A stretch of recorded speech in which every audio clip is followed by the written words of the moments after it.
Bilal Barau, Bali P, Ujwal Bhanwal. May Allah subhanahu wa ta'ala reward all of you. I would like to thank especially the subscribers of the YouTube. MashaAllah, just a few days back, Alhamdulillah, my YouTube channel, Dr. Zakir channel, MashaAllah, has reached more than 2 million subscribers. I would like to thank all of you, and I pray to Allah subhanahu wa ta'ala that may He reward you, and inshallah, may He grant you Jannah. Similarly, the Facebook followers, MashaAllah, has reached more than 22.5 million. I would like to thank all the followers of the Facebook too, and I pray to Allah subhanahu wa ta'ala that may He guide you to the straight path, and inshallah reward you.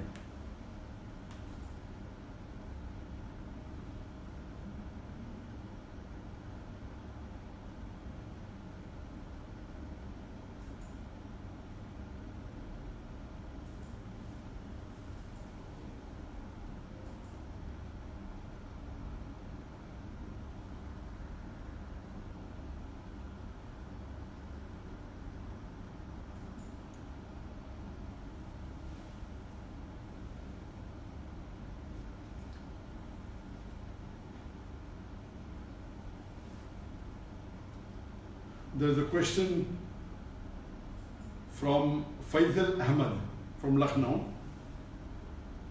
What can the child do for one's parent after they die, so both the child and the parents benefit in the hereafter?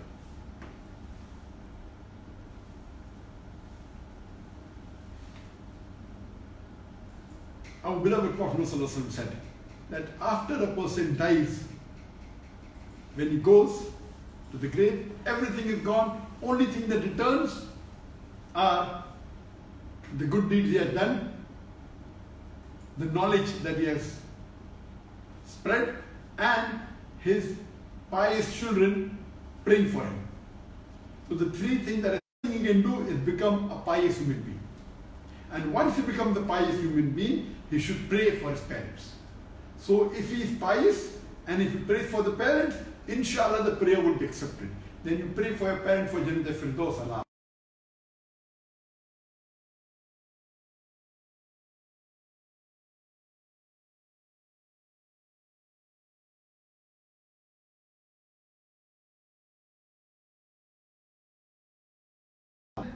If you're pious and pray for your parents, for their akhirah, for your akhirah, for Jannat al-Firdaus al-Ala, so that you and your parents and the company of Prophet ﷺ, then inshallah that will be the best for you as well as the best for them.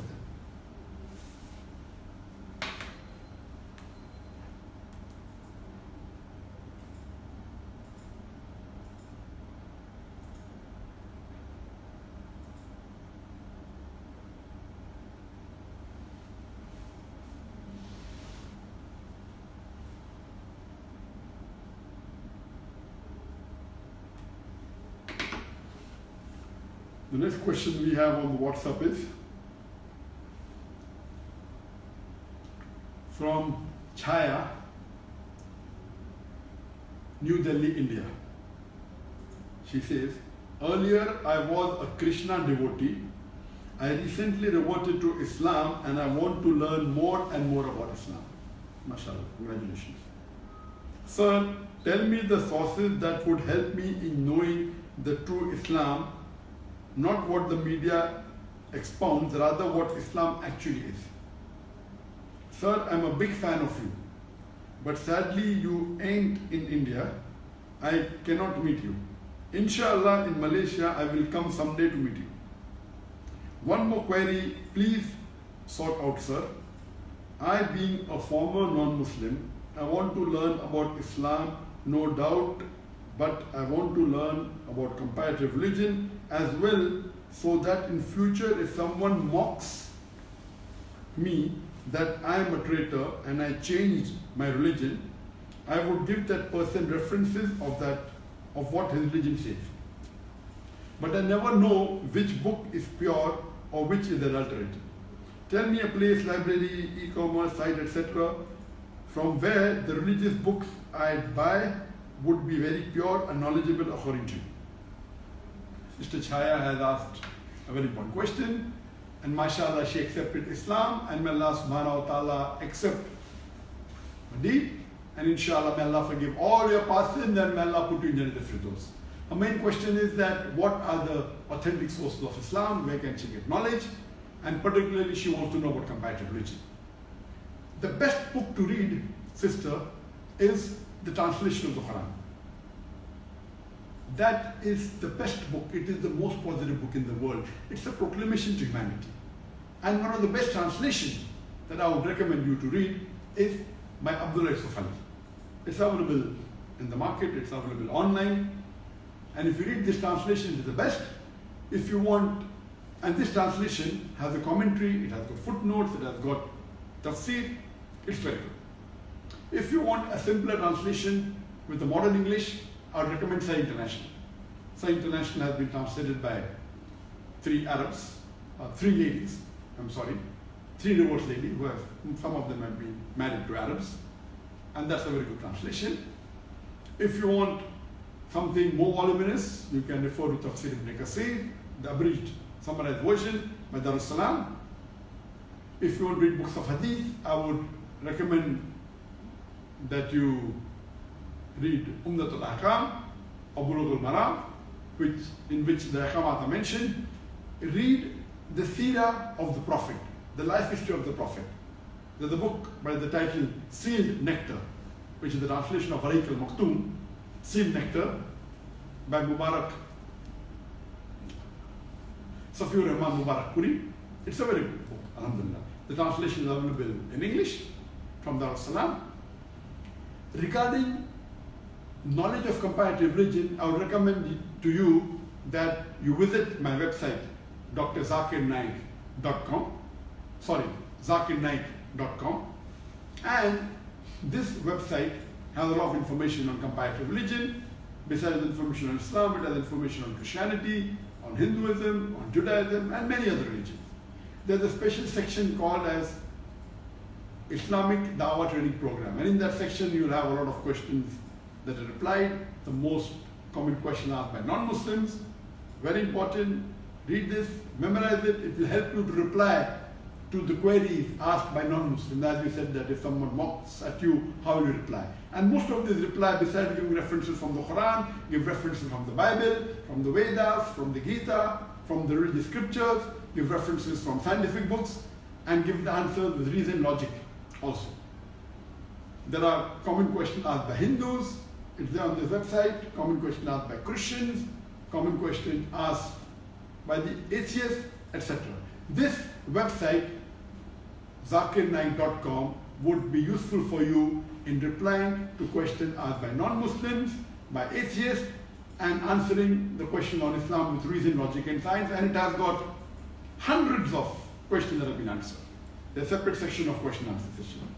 If you want to specifically know to reply to questions about Islam, I'd recommend that you should refer to the website islamqa.info. Islamqa.info is a fantastic, authentic website which is mainly catering to replies of the questions asked regarding Islam. And this website is the most popular Islamic website in the world. According to the Alexa ranking, it is close to 4,500. It is 4,500, with 4,500 in ranking amongst all the websites in the world. Among the Islamic websites, it's number one. If you have any query regarding Islam, type your query on the Google, follow it up with Islam QA, and inshallah you'll get the reply. It is islamqa.info. There are other Islam QA also, but this Islam QA, which is the most authentic and the best in replying to questions on Islam, is islamqa.info. And I hope that answers the question.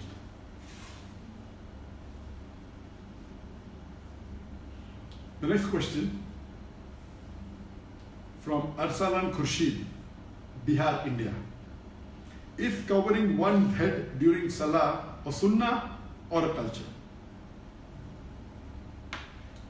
First we'll discuss whether covering the head is sunnah or a culture, and then come to covering the head in Salah. There is a verse in the Quran, in Surah Araf, chapter number 7, verse number 31, which says that, O children of Adam, take your adornments for every time and place of prayer. Kullu masajid, wherever, telling to the Adams, the Bani Adam, that take your adornments, your beautiful Western society, it may not be that respectful covering the head. So then, if you don't cover, it's okay. But in India, Pakistan, in the eastern part of the world, in Malaysia, Indonesia, it is respectful to cover that. So at that time, it is sunnah to cover that. As far as I am concerned also, I believe that covering that is sunnah, irrespective whether you're in the eastern part of the world or whether in the western part of the world. Since the Prophet covered the head, since the Salaf covered the head, I believe in those group of scholars that say that covering the head is sunnah. Regarding the question of covering the head during Salah, is it sunnah or is it a culture? As far as covering the head is concerned, there is no proof, no hadith, no Quranic verse that it is fun to cover the head once during Salah. So it is very clear cut that covering the head is not a fard while offering Salah. It's not a requirement. But those scholars who believe that covering the head generally is a sunnah, they also say that covering the head is mustab during Salah.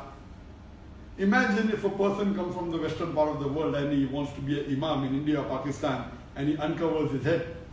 It would be very weird, because this part of the world covering that is not only a culture, they consider it a sunnah. That's the reason even if the Muslims, when they don't cover the head in the normal times in India, Pakistan, Bangladesh, at least by Salah, they cover the head.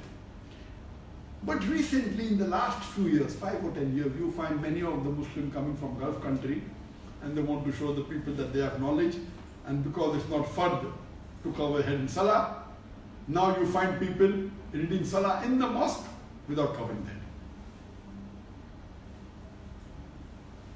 Previously, maybe 15-20 years back, 99% of the people in the mosque, always the head were covered with cap or with gatra, compulsory. Now you find at least 15-20% or maybe a little bit more, Gulf country, they come back and they want to show the people that they have knowledge, so purposely they don't cover that while offering Salah, which is not a good practice. If covering, people consider covering is sunnah, even if you don't belong to that group,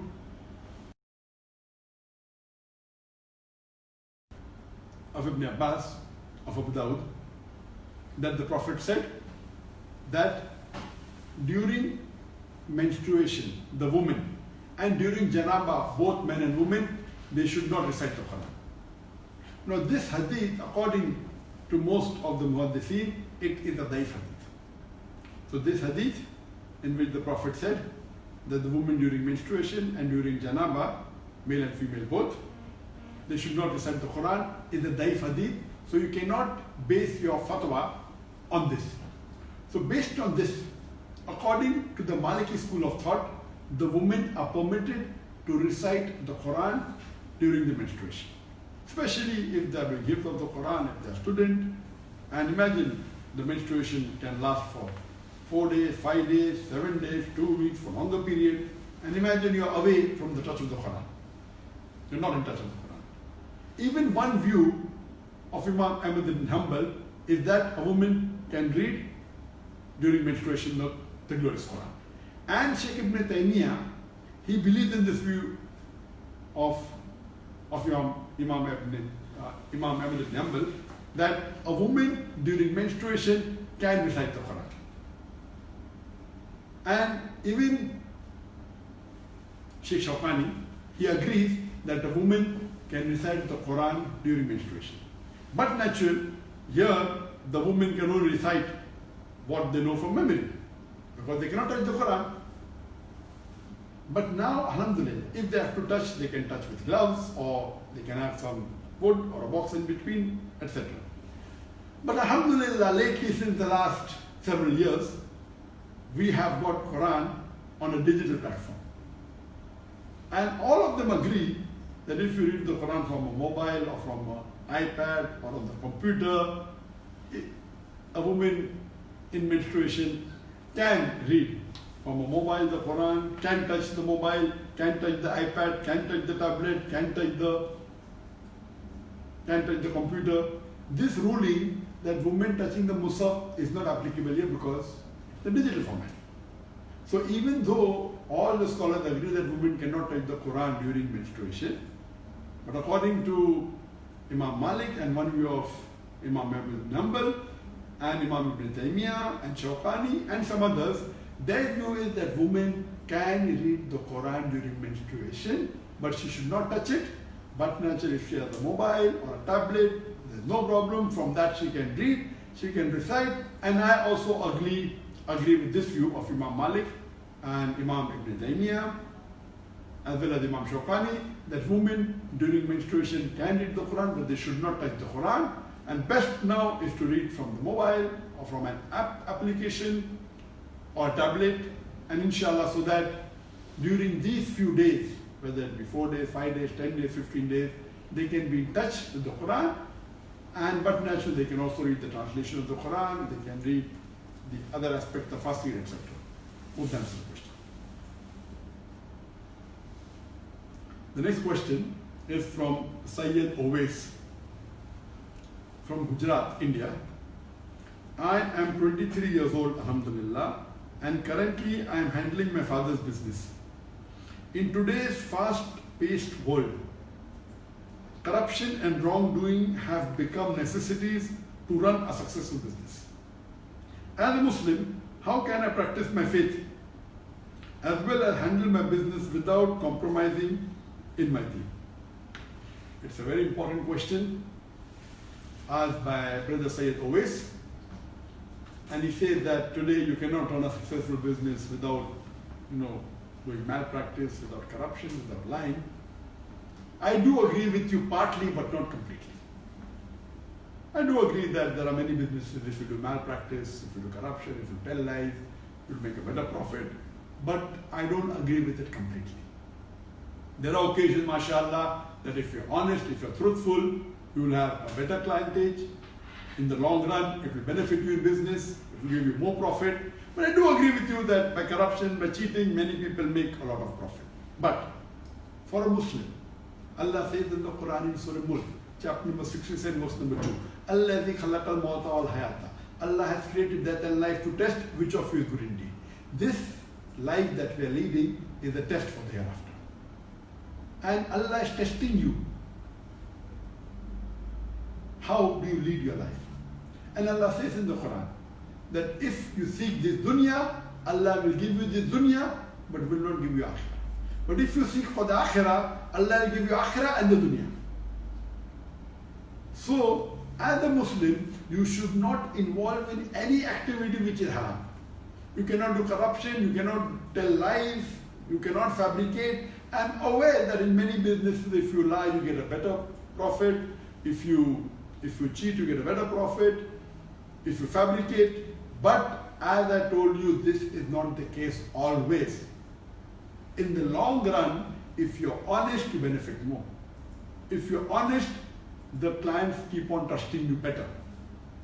Irrespective whether it benefits you in this world or not. As a Muslim, if you follow the teachings of the Quran, being honest, do not cheat in the weights, do not cheat in the measurement, do not lie, be truthful. If you do this, inshallah, you will benefit in the akhirah. And Allah will even give you benefit in this world. And that's the reason we find that many of, mashallah, the Muslims who are very strict to Quran and Sunnah, they may not be very well qualified in the business acumen, but because they follow Quran and Sunnah, you find that the business flourishes a lot.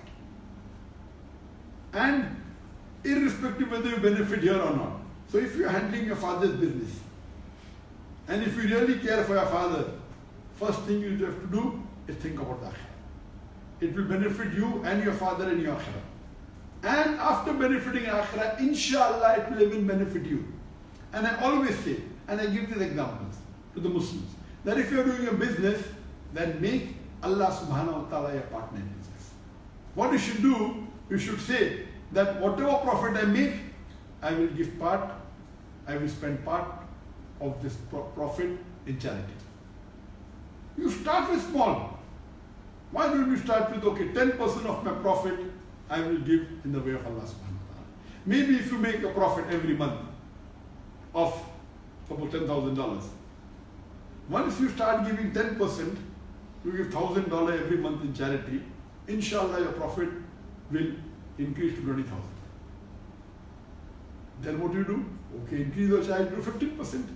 So when you were getting 10,000, you had only 10,000 with you. The moment you start giving $1,000, 10% profit, your profit increased to 20,000. From the 20,000, you're giving 10%, 2,000, yet 18,000 is with you. Now, instead of 10,000, you have 18,000 with you. Now, moment it reaches 20,000, you start giving 15% profit.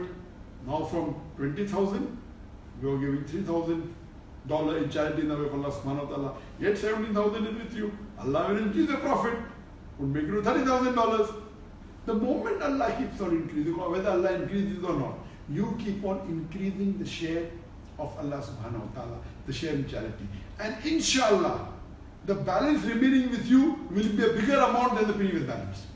The more percentage of profit you give in the way of Allah subhanahu wa ta'ala, your percentage reduces, but your total amount increases. And I can be a witness. The best example is myself. Alhamdulillah, in my earlier stages of dawah, my parents and my brother supported me completely, 100%. I didn't have to think about my living. But the moment I started doing my own business, I have to just spend maybe a couple of days in a month, a few hours a week, because I'm a full-time guy, I dedicate my life full-time for the sake of Allah subhanahu wa ta'ala. And the barakah that Allah gave me in business, initially I started giving 25% of my profit in the way of Allah subhanahu wa ta'ala. Then I started giving 51%. And I kept on increasing. The moment I kept on increasing my profit, the percentage of profit to Allah subhanahu wa ta'ala, I will not tell you till what limit I went. MashaAllah, I started earning millions of dollars in a month alone. Millions of dollars in a year, and sometimes millions of dollars even in a month. Alhamdulillah. So Allah subhanahu wa ta'ala blessed me. So the bigger percentage you give to Allah subhanahu wa ta'ala, your percentage becomes small, but the money remaining from it is mashallah. So I request you that when you're handling your father's business, see to do not break any rule of the Quran or the Sunnah. Be very honest. Inshallah, Allah will give you barakah in the hereafter as well as in dunya.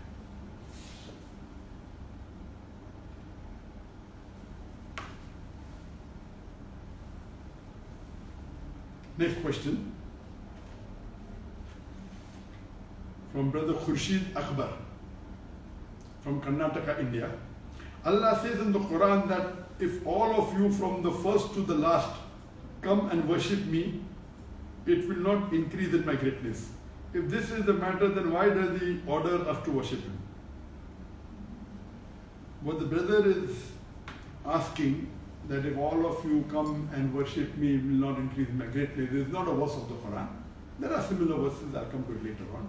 What the brother is referring to is a hadith, a Sahih hadith, in Sahih Muslim, word number 6, hadith number 6572,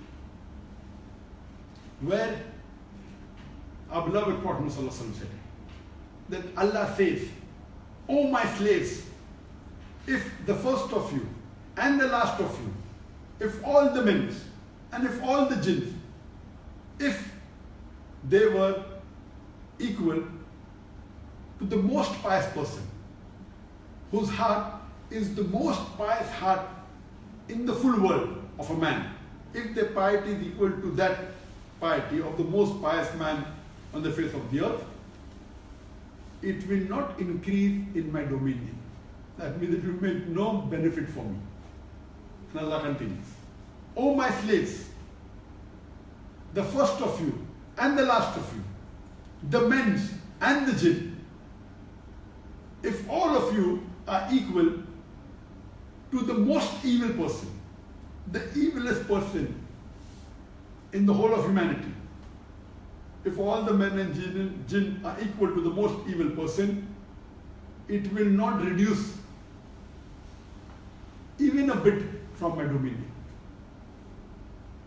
O my slaves, if the first of you and the last of you, if the jinns and the human being, if all of you gather together on a strip, and if they ask me whatever you want, and if I give everything for whatever you want, it will not reduce in my dominion.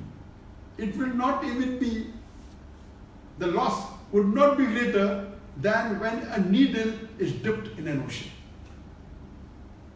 I am recording and will repeat all this to you, so that if you realize, you will praise Allah subhanahu wa ta'ala. If you don't, then you will be to blame.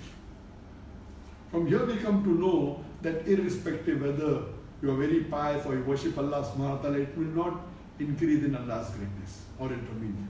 If you are very bad, if you are evil, it will not make any loss to Allah subhanahu wa ta'ala. If you ask anything what you want, and Allah gives you everything, yet it will not reduce in the dominion of Allah subhanahu wa ta'ala. It is like if you dip a needle in the ocean, even that much will not be the loss in Allah. There's a verse in the Quran there's a verse in the Quran in Surah Ankabut, chapter 29, verse number 6, which says that if you strive for your work, Allah subhanahu wa ta'ala does not require any of the wants of any of His creation. Allah subhanahu wa ta'ala does not have the need of any of His creation. Allah repeats a similar message in Surah Fatir, chapter number 35, verse number 15, that it is you who are in need of Allah subhanahu wa ta'ala. Allah is not in need of anyone and is free of all wants. So these verses of the Quran say Allah doesn't require anything from His creation. Coming to the question, then why is Allah subhanahu wa ta'ala asking us to worship Him? Allah says in the Quran, in Surah Dhariyat, chapter number 51, verse number 56, وَمَا خَلَقْتُ الْجِنَّ وَالْإِنسَ إِلَّا لِيَعْبُدُونِ, that Allah subhanahu wa ta'ala has created the jinn and the men not but to worship Him. What is the reason? The reason Allah subhanahu wa ta'ala wants you to worship Him is not so that He will benefit. It is because you will benefit. Ar-Rahman Ar-Rahim, Malik Yawmuddin, Iyyaka na'budu wa iyyaka nasta'in. Show us the straight path. Iyyaka na'budu wa iyyaka nasta'in.